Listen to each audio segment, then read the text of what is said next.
Tercatat 62 orang pemirsa menjadi korban dari jatuhnya pesawat Sriwijaya SJ182. Tadi kami sudah berikan kabar ataupun informasi terbaru kepada Anda. Bagaimana hingga saat ini proses pencarian, baik itu kemudian barang-barang dari korban, kemudian juga potongan tubuh ataupun potongan dari rangka pesawat yang ada di JICT Tanjung Priok. Kemudian juga sudah kita dapatkan informasi dari salah satu korban yang berhasil teridentifikasi di RS Polri. Sekarang kami akan bawa Anda untuk bisa mendapatkan laporan terbaru dari rekan kami Tutwuri Handayani yang saat ini berada di Bandara Supadio atau Bandara Internasional Supadio, Pontianak, Kalimantan Barat. Selamat malam, Wuri. Selamat malam, Putri Viola. Baik, silakan. Informasi terbaru apa yang bisa Anda sampaikan? Baik, informasi terbaru dari posko krisis Bandara Supadio Pontianak bahwa perkembangan terakhir dari hasil konferensi pers sore tadi dari pihak Basarnas melaporkan bahwa telah menemukan 14 kantong serpihan pesawat. Kemudian dari pihak DPI, Dokes Polda Kalbar, dari hari ini, dari pagi hingga sore, hanya 4 orang yang melaporkan untuk dilakukan mengambil sampel DNA. Namun 2 orang yang telah berhasil dan besoknya akan diberangkatkan ke Jakarta. Sebelumnya ada sekitar 19 sampel DNA yang telah diberangkatkan. Jadi total semua sampel DNA 21 ini dari 26 penumpang yang telah dilakukan laporan ke posko crisis center.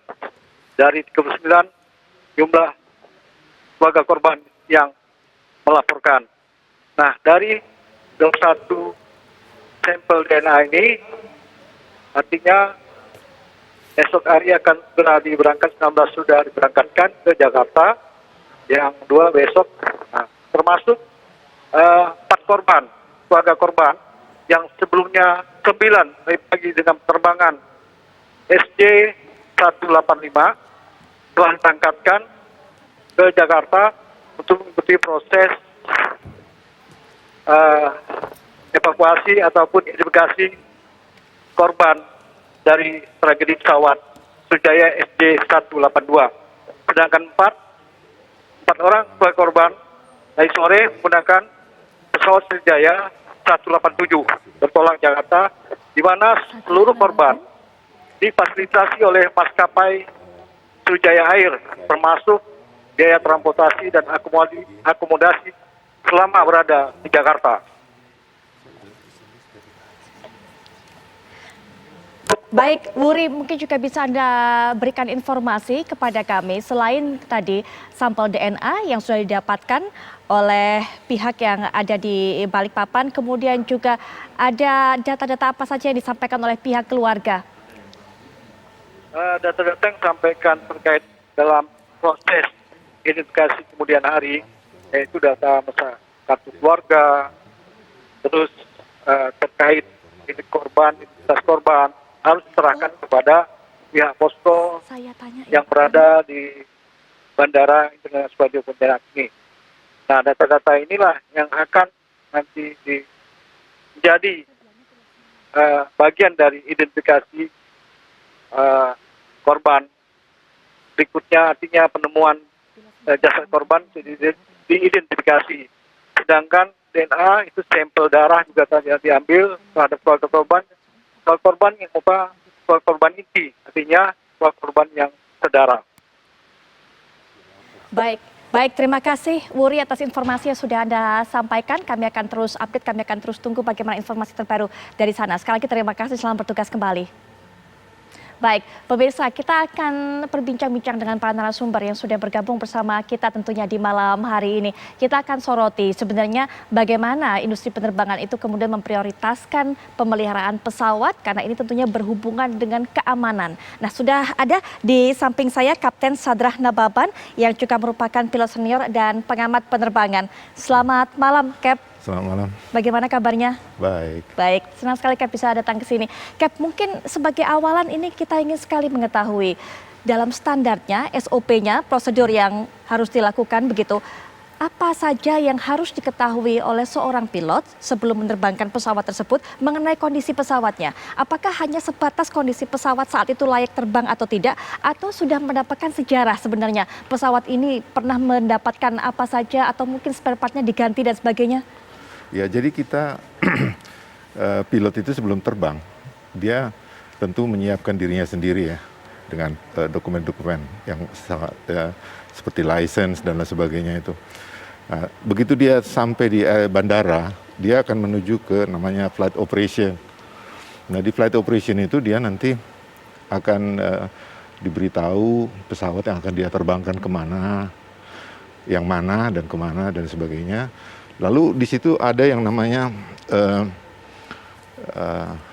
kayak record mengenai keadaan teknis. Jadi perbaikan-perbaikan apa yang sebelumnya kena kepada pesawat itu. Nah, kemudian dia dikasih data cuaca, kemudian operational flight plan, lalu dia menentukan berapa bahan bakar yang dibawa. Setelah itu mereka sampai di pesawat atau mungkin sebelumnya pre-departure briefing dengan cabin crew. Kemudian sampai di pesawat, yang pertama kali dilihat adalah kondisi daripada pesawat yang akan dia terbangkan. Ya. Secara visual normal enggak. Habis itu dia satu naik ke kokpit, satu akan keliling. Yang waktu yang di kokpit itu yang pertama kali dilihat adalah aircraft maintenance log book.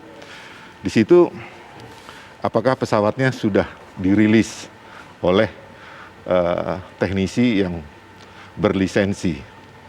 Nah, di situ juga dia nanti akan bisa membaca, kalaupun ada perbaikan-perbaikan sebelumnya, dia akan bisa melihat problemnya apa, kemudian yang diperbaiki apa, dan hasilnya satisfactory enggak. Kalau misalnya harus dilakukan pengecekan, apakah itu sudah dilakukan pengecekan secara sistem atau fungsionalnya. Nah, di situ juga ada informasi mengenai hold item list atau sesuatu yang kurang di pesawat itu menunggu perbaikan, tapi dibolehkan. Nah, itu bisa dikombinasi dengan minimum equipment list. Minimum equipment list itu adalah suatu daftar di mana di pesawat itu misalnya terpasang 2. Boleh nggak kita berangkat hanya cuma 1? Ya kan? Itu di minimum equipment. Atau misalnya boleh mengalami perbaikan berapa jam atau berapa hari. Itu ada kategori-kategorinya. Jadi dia harus betul-betul bisa menerima kondisi pesawatnya. Dan kemudian setelah itu dia bisa melakukan briefing terhadap FO-nya atau siapa yang terbang pada saat itu. Biasanya kita ada bagi 2 ya, siapa yang pilot flying sama pilot monitoring. Nah, pilot flying itu yang memberikan briefing. Kita akan berangkat kemana, melalui mana, ya kan? Terus kemudian kalau terjadi apa-apa waktu take off, bagaimana kita harus, jadi review kembali. Walaupun sudah sama-sama udah tahu, tapi selalu akan direview kembali. Kalau terjadi failure before V1, failure after V1, itu bagaimana?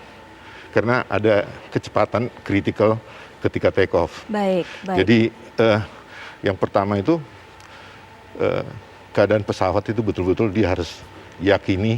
Oke, baik. Nanti kita akan lanjutkan perbincangan GAP. Kita juga sudah terhubung ini dengan Bapak Tatang Kurniadi, Ketua KNKT periode 2007 hingga 2015.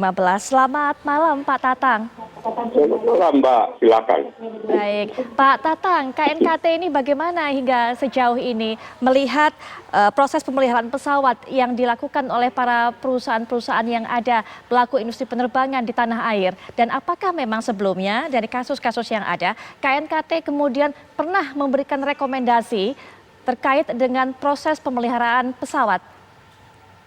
Ini Mbak, ini pengalaman saya saja di KNKT 9 tahun ya, 2007 sampai 2015. Ini saya punya catatannya begitu.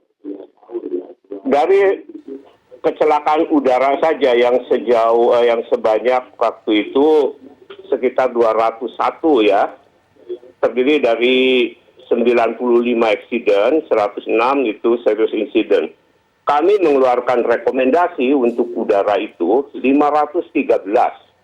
Itu dari sekitar 1.542 rekomendasi dalam waktu sekitar 8 tahun untuk kereta api, untuk laut, untuk penerbangan, dan untuk jalan raya.